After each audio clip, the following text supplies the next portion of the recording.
সেই নবীজির ভালোবাসার জীবনী আমরা শুনতে চাই।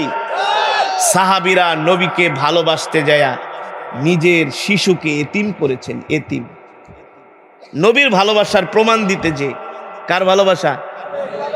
আর আজকে আমার দেশের যুবকরা মেসির ভালোবাসার প্রমাণ দিতে যায়া মেসির পতাকা লাগাইতে যায়া কারেন্টের শর্ট খেয়ে মরে যায়। মর তুই মর হারামজাদা।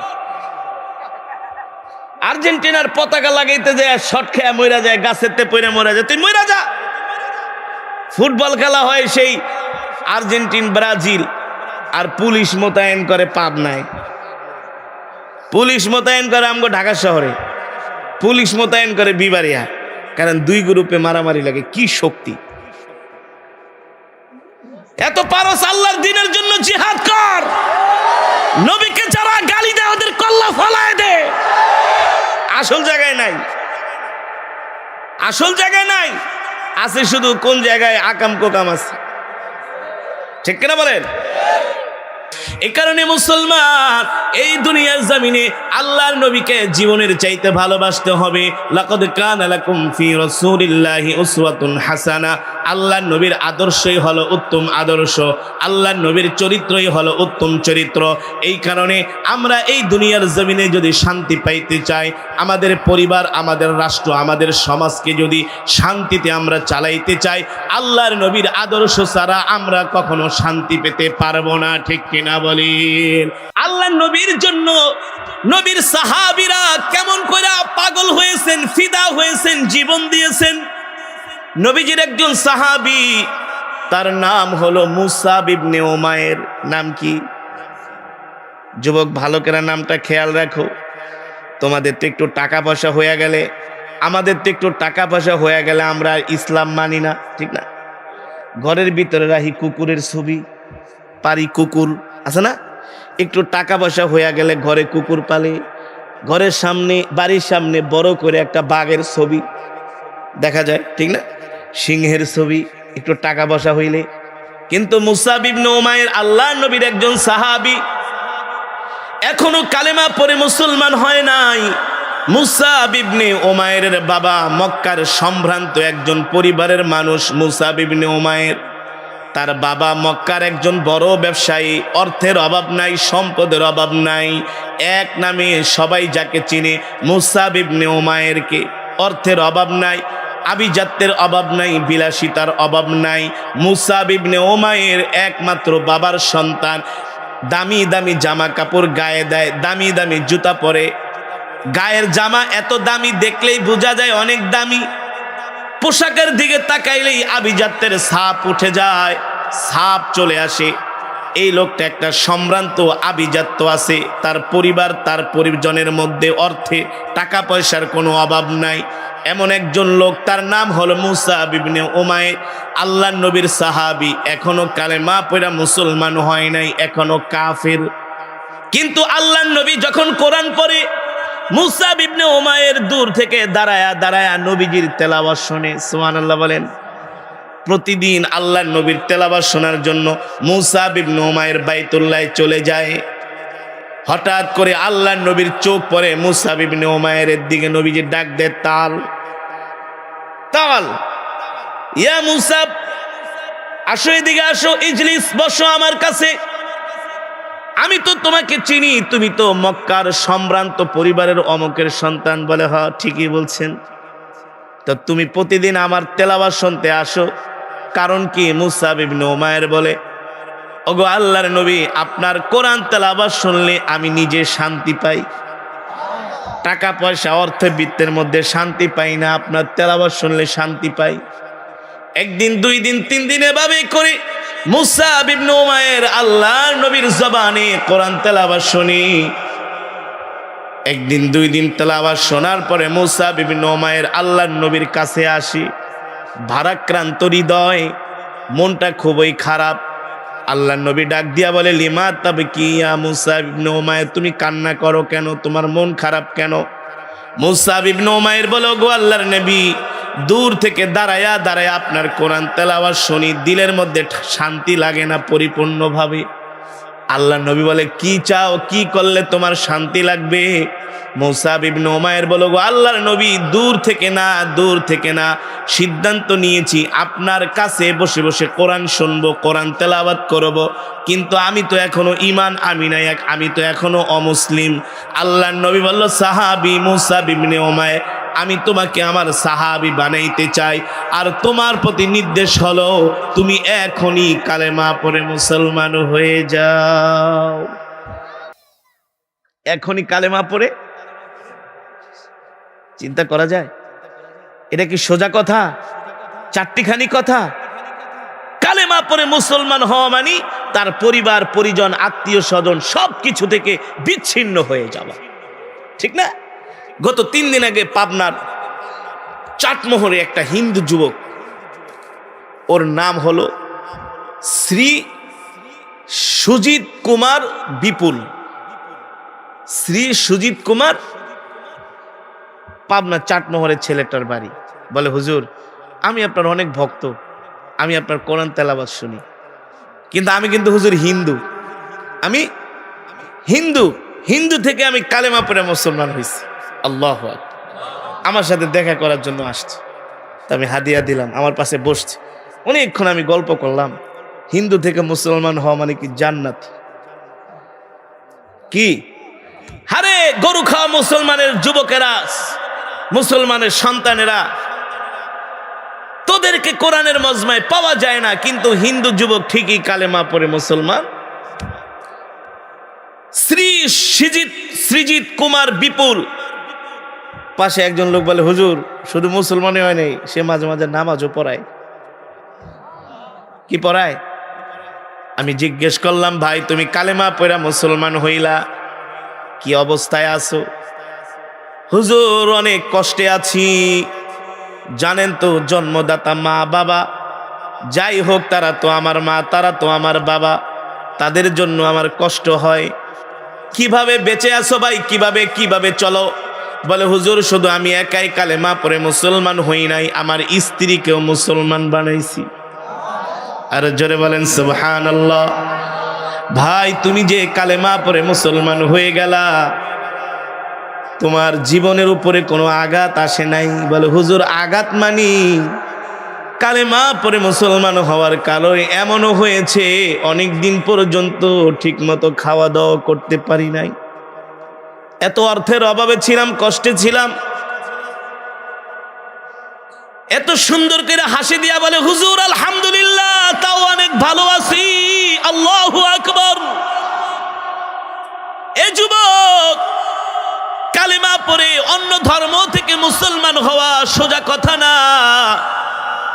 মুসাব ইবনে উমাইর আল্লাহর নবীর কাছে আসছে, আল্লাহর নবী বলতেছে কালেমা পড়ে মুসলমান হয়ে যাও। মুসাব ইবনে উমাইর কোনো প্রশ্ন করে নাই, এক কথায় বলছে, গো আল্লাহর নবী আপনি আমাকে এখনই কালেমা পড়ে মুসলমান বানায়া দেন। আল্লাহর নবী বলে, মুসাব ইবনে উমাইর তুমি যদি কালেমা পড়ে মুসলমান হয়ে যাও, তুমি মনে রেখো তোমার উপরে কাফেররা নির্যাতন অত্যাচার শুরু করে দিবে, তোমার গায়ে এই সুন্দর পোশাক থাকবে না, তোমার শরীরে স্বাস্থ্য ভালো, কিছুদিন পরে সুন্দর স্বাস্থ্য থাকবে না, তোমার উপরে নির্যাতন হবে, জুলুম হবে, অত্যাচার হবে। মুসাব ইবনে উমাইর বলে, ওগো নবীজি, আল্লাহর দ্বীনের জন্য যদি আমাকে শহীদ হতে হয় তা তো আমি রাজি আছি, আমি আমার মাকে ছাড়তে রাজি আছি, আমি আমার পরিবারকে ছাড়তে রাজি আছি, আমি আমার সন্তান, আমি আমার স্ত্রীকে ছাড়তে রাজি আছি, এমনকি সব কিছু ছাড়তে রাজি আছি, আপনি আমাকে কালেমা পড়ায়া মুসলমান বানায়া দেন। আল্লাহর নবী মুসাব ইবনে উমাইরকে কালেমা পড়ে মুসলমান বানায় দিলেন। আল্লাহু আকবার। জোরে বলেন আল্লাহু আকবার। কালকে আমি ওই সৃজিত কুমার বিপুল হিন্দু ছেলেটা যে মুসলমান হয়েছে, এখন নাম আব্দুল্লাহ, আমি বলি সূরা ফাতিহাটা একটু আমাকে শোনাও। অনেক সুন্দর করে সূরা ফাতিহা আমাকে শোনালেন, অনেক সুন্দর করে। আমি বললাম, শোনো, তোমার এই সূরা ফাতিহাটা যদি আমি ভিডিওতে ছাইরা দেই ইন্টারনেটে, তোমার কোনো সমস্যা আছে কিনা? হুজুর কি বলেন, কিসের সমস্যা? কালেমা পড়া মুসলমান হইছি, আমি বুক ফুলাইয়া সবাইকে বলি। আরো আস্তে গান সুবহানাল্লাহ। আপনাকে যে ইমানের পাওয়ার মিয়া, জোরে বলেন সুবহানাল্লাহ, আরো জোরে বলেন সুবহানাল্লাহ, আল্লাহু আকবার। ঠিক আল্লাহর নবী মুসা ইবনে উমাইরকে একই কথা বলছিলেন, এ মুসা কালেমা পড়া মুসলমান হইবা, গায়ে কিন্তু দামি পোশাক থাকবে না, শরীরের স্বাস্থ্য থাকবে না, না খেতে খেতে নির্যাতন সহ্য করতে করতে শুকায় যাবা, এই দামি পোশাক জীর্ণ শীর্ণ পোশাক তোমার গায়ে থাকবে না, তোমাকে ঘর থেকে বের করে দেয়া হবে, সম্পদ থেকে বঞ্চিত করা হবে, তোমার মা বাবা তোমার পরিচয় দিবে না। মুসা ইবনে উমাইর বলো, গো আল্লাহর নবী, আল্লাহি রব্বিল কাবা, তাতেও আমার কোনো দুঃখ নাই, কষ্ট নাই, আপনি আমাকে কালেমা পড়ে মুসলমান বানায়া দেন। মুসা ইবনে উমাইরকে আল্লাহর নবী কালেমা পড়ে মুসলমান বানায় দিলেন। এবার আল্লাহর নবীর সাহাবী মুসা ইবনে উমাইর বলে, নবীজি আমাকে দোয়া করে দেন, আমি আমার বাড়িতে যাই, আমি যাই আমার মাকে ইসলাম ধর্ম গ্রহণের কথাটা আমি বইলা আসি, আমার বাবাকে বইলা আসি। আল্লাহু আকবার। সাহাবীরা বললেন, মুসা একটু ধৈর্য ধরো, শান্ত হও, আস্তে আস্তে সব প্রকাশ করো। মুসা ইবনে উমাইর বলে, কেন কেন, ওরা যদি ওদের মিথ্যা ধর্মটা বুক ফুলায়া প্রচার করতে পারে, আমি কেন সত্য ধর্ম প্রচার করতে পারবো না? মুসা ইবনে উমাইর দৌড়ায় বাড়িতে গেছে, যে তার মাকে ডাকছে, তাল ইয়া আবি, তাল ইয়া উম্মি, ইয়া আখি উখতি জাদ্দি, তাল সুরা, তাড়াতাড়ি আসো। কিরে এমন করে কথা বলুস কেন? কেন কথা বলবে না? একটু আগে ছিল কাফের, এখন হয়ে গেছে ঈমানদার। ওয়াইদা তুলিয়াত আলাইহিম আয়াতুহু যাদাতহুম ঈমানা, ঈমান বাইরে গেছে নবীর জবানে তেলাওয়াত শুই না, ঠিক কিনা বলেন? এবার তার মাকে ডাক দিয়ে বলে, আম্মি শোনেন, আমি কালেমা পড়ে মুসলমান হয়ে গেছি, আবি ইসমা কালা, আমি আমার কথা শোনেন, আমি কালেমা পড়ে মুসলমান হয়ে গেছি। মুসা ইবনে উমাইরের মা বাবা বলে, বাবার এটা কি করলি? কোন মুহাম্মদ চিনি না জানি না, তার হাতে হাত রেখা তুই কালেমা পড়ে মুসলমান হয়ে গেলি, একবারও কি মায়ের কথা চিন্তা করলি না? একবারও কি বাবার কথা চিন্তা করলি না? বোন ডাক দিয়া বলে, ভাই একবারও কি আমার কথা চিন্তা করলা না? আত্মীয় স্বজনরা বলে, একবারও কি আমাদের কথা চিন্তা করলা না? তুমি আমাদের ধর্ম ত্যাগ কইরা মুহাম্মাদের ধর্ম গ্রহণ করেছ। মা ডাক দিয়া বলে, বাবারে 10 মাস 10 দিন গর্ভে ধারণ কইরা লালন করছি, একবারও কি দুঃখী মায়ের কথা মনে করলি না? তুই কালেমা পড়া মুসলমান হয়ে গেলি, এ বাবা আমার চাইতে কি তুই মুহাম্মদকে বেশি ভালোবাসোস নাকি? বাবা ডাক দিয়া বলে, বাবারে আমার চাইতে কি তুই মুহাম্মদকে ভালোবাসোস নাকি? আমি তোর বাবা, তিনি তোর মা, আমরা তোর জন্য এত কষ্ট করছি, তোকে এত ভালোবাসি, তুমি আমাদের একমাত্র আদরের সন্তান। মুসা ইবনে উমাইর ডাক দিয়া বলে, মা বাবা তোমরা দুইজন আমাকে ভালোবাসো, তোমরা আমাকে জন্ম দিয়েছো, লালন পালন করেছো, তোমাদের কথা ঠিক আছে, আমিও তোমাদেরকে ভালোবাসি, কিন্তু আল্লাহর কসম করে বলি, আল্লাহর নবী মুহাম্মদ সাল্লাল্লাহু আলাইহি সাল্লামের চাইতে তোমাদেরকে আমি বেশি ভালোবাসি না। বেশি ভালোবাসি না, শুনে রাখো, কথা স্পষ্ট, কোনো গোজাবিল নাই, কোনো ছয় নাই, কথা নাই, আল্লাহর নবীর চাইতে ভালোবাসি না। বিদায় দাও, আল্লাহর নবীর কাছে চলে যাবো, এই ঘরে আর থাকবো না। আল্লাহু আকবার। মা বললেন, ত্যায্য করে দিব বলে ভয় পাই না। বাবা বললেন, সম্পদ থেকে বিচ্ছিন্ন করব বলে ভয় পাই না। বোন ডাক দিয়া বলে, ভাই রে, ছোটবেলা থেকে একসাথে খেলাধুলা করতাম, কত মজার সময় কাটাইতাম, আজকে তুমি আমাকে ছাইরা মুহাম্মদের কাছে চলে যাইবা, মায়া লাগে না? মুসা ইবনে উমাইর বলে, বোন রে মায়া লাগে, কিন্তু আল্লাহর নবীর চাইতে বেশি মায়া লাগে না। বাবা ডাক দিয়া বলে, কি করবা? বলে, মুহাম্মদ সাল্লাল্লাহু আলাইহি সাল্লামের দরবারে চলে যাব, তার কাছে যেয়ে থাকবো, যার জন্য এত কিছু করলাম। সুবহানাল্লাহ।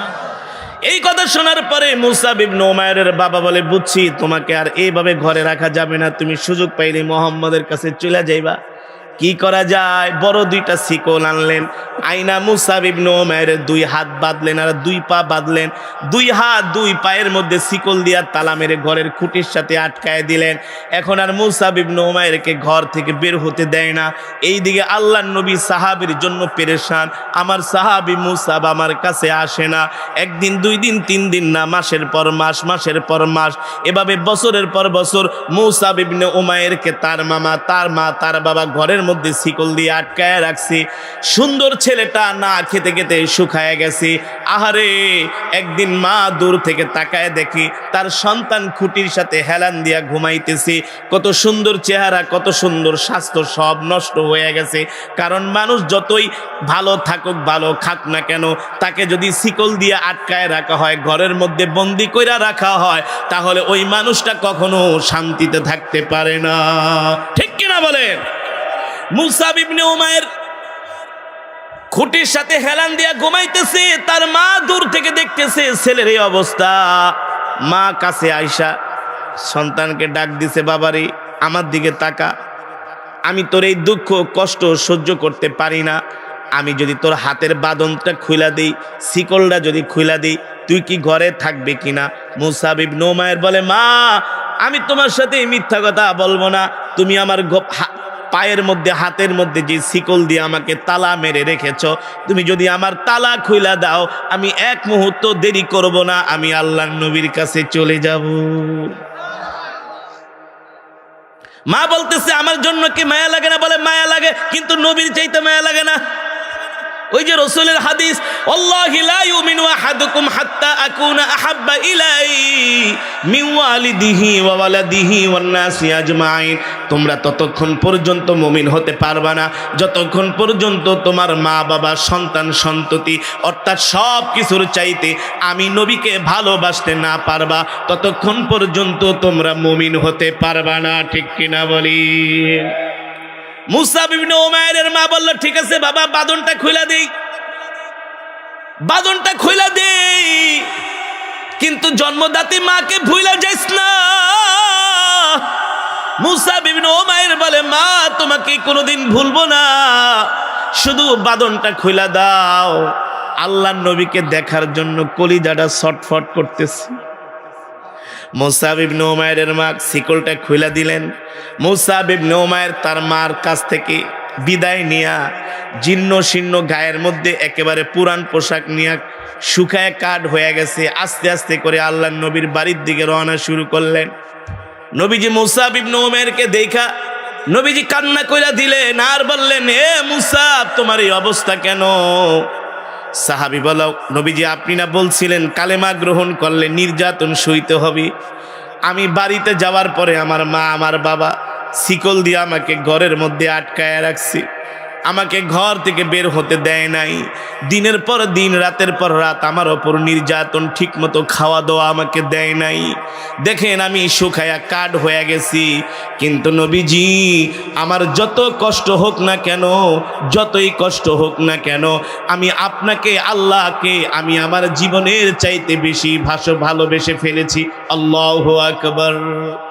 আল্লাহর নবী মুসাব ইবনে উমাইরকে বললেন, মুসাব তুমি যদি এখন মক্কায় থাকো, মক্কার কাফেররা তোমার উপর অত্যাচার করবে, নির্যাতন করবে, জুলুম করবে, তুমি একটা কাজ করো, তুমি মক্কা থেকে হিজরত করে মদিনায় চলে যাও। সাহাবী একবারও প্রশ্ন করলো না। ওগো নবীজি, মক্কা হলো আমার জন্মস্থান, এখানে আমার মা আছে, বাবা আছে, আত্মীয় স্বজন আছে, পাড়া প্রতিবেশী আছে, এই দেশ ছেড়ে আমি যেতে পারবো না। একবারও আল্লাহর নবীর সাহাবী এই কথা বলেন নাই। মুসাব ইবনে উমাইর বলে, ওগো আল্লাহর নবী, আপনি আমাকে দোয়া করে দেন, আমাকে বিদায় দিয়ে দেন, আমি আপনার ভালোবাসার জন্য আমি আমার দেশ ছাড়তেও রাজি আছি। আল্লাহু আকবার। এই হলো নবীর প্রতি ভালোবাসা। ঠিক কিনা বলেন? নবীজির ভালোবাসায় কোনো ভাগ নাই, নবীজির ভালোবাসায় কোনো ভাগ দেওয়া যায় না। ও যুবক, যেই নবীর কথা আল্লাহ নিজে বলছেন, ওয়ামা আরসালনাকা ইল্লা রাহমাতাল লিল আলামিন। আল্লাহু আকবার। নবী গো, আমি আল্লাহ আপনাকে সমগ্র বিশ্ববাসীর জন্য রহমত কইরা পাঠাইছি। আপনি হলেন রহমতের নবী, আপনি হলেন দয়ার নবী, আপনি হলেন মায়ার নবী। আপনাকে যদি কেউ ভালোবাসে তার জন্য আল্লাহ জান্নাতটাকে ওয়াজিব করে দেয়। আল্লাহু আকবার, জোরে বলেন আল্লাহু আকবার। কেউ যদি নবীজির রওজা জিয়ারত করার জন্য মদিনায় যায় আর নবীর প্রতি ভালোবাসা প্রদর্শন করে, আল্লাহর নবী বলে, উম্মত তুমি আমাকে ভালোবাসছো, তোমাকে সুপারিশ করা আমার নবীর জন্য ওয়াজিব হয়ে গেছে। আল্লাহু আকবার। মুসলমান, নবীকে ভালোবাসতে হবে জীবনের সব কিছু দিয়ে। এই কারণেই তো সাইয়েদেনা আবু বকর সিদ্দিক রাদিয়াল্লাহু তাআলা আনহু, তার একজন ছেলে ছিল, তার নাম হলো আব্দুর রহমান। নাম কি? সাইয়েদেনা আবু বকর ছিলেন মুসলমান আর তার ছেলে ছিল কাফের।